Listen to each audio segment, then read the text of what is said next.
Greetings, everyone, and welcome to another episode or edition of Staying in the Light podcast. Your host, Kaiser. I'm going to respond to a headline today.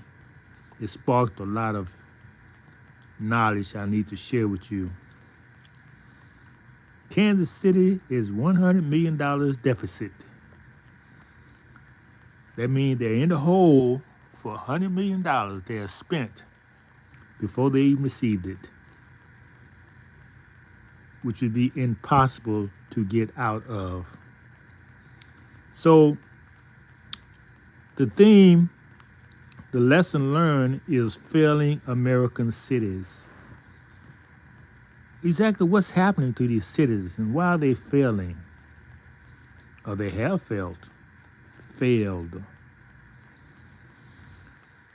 Well, this whole thing started with urban renewal back in the 60s.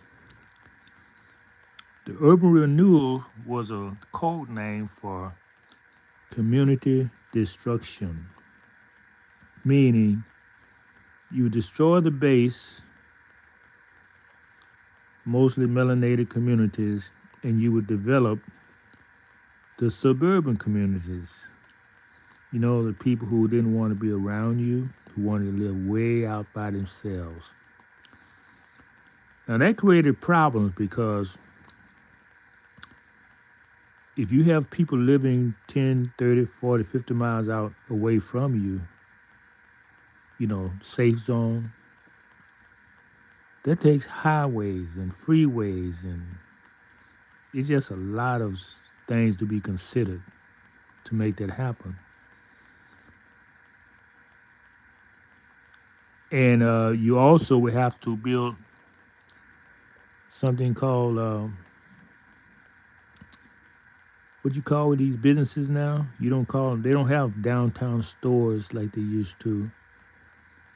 Malls. Yeah, malls. You have to develop malls so people can go and do business in these malls. Everything away from the town center, which is heavily melanated. You get the drift?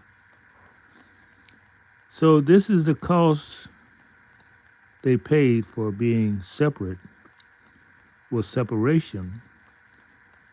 But the very people you put out of the benefits, you didn't want them to benefit from anything, but they're still counted in the population. Meaning what? Meaning you're going to have to pay more for, I won't call it redlining, I would call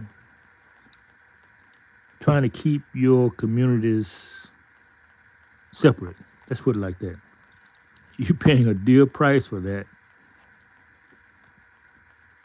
And now it shows up. See, this was done back in the 50s or 60s.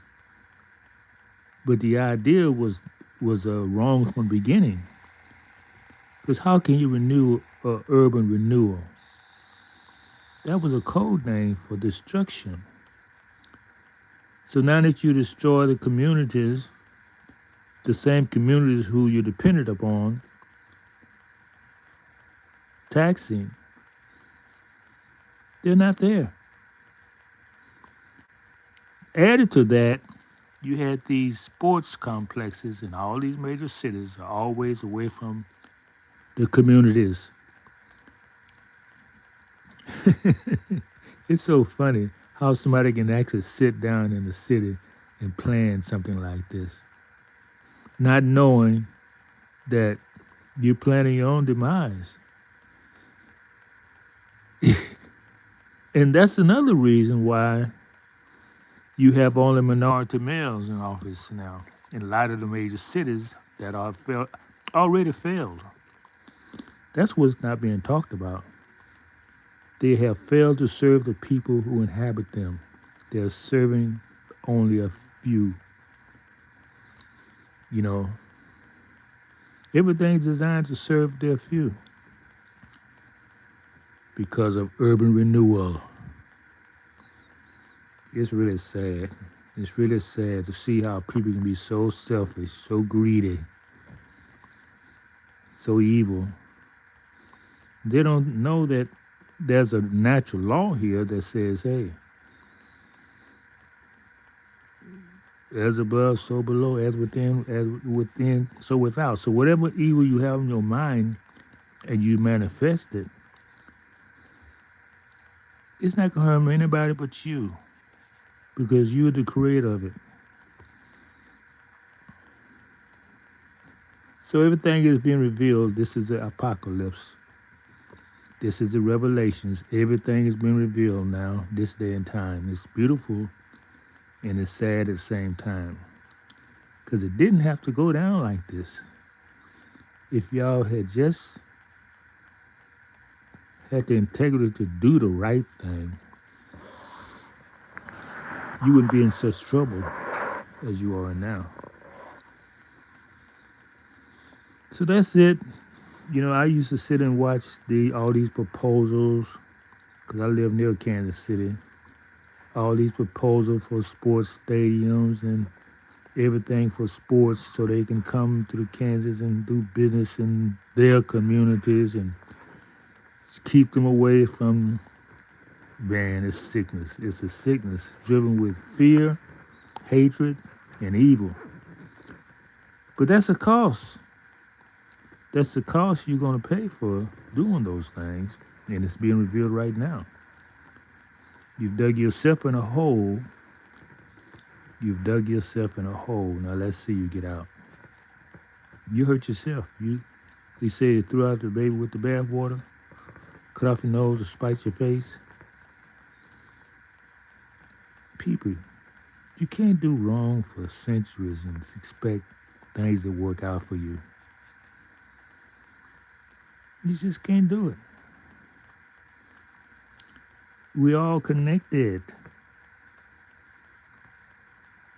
So now maybe, oh, I didn't make my point about why they have melanated males. Well, now you see.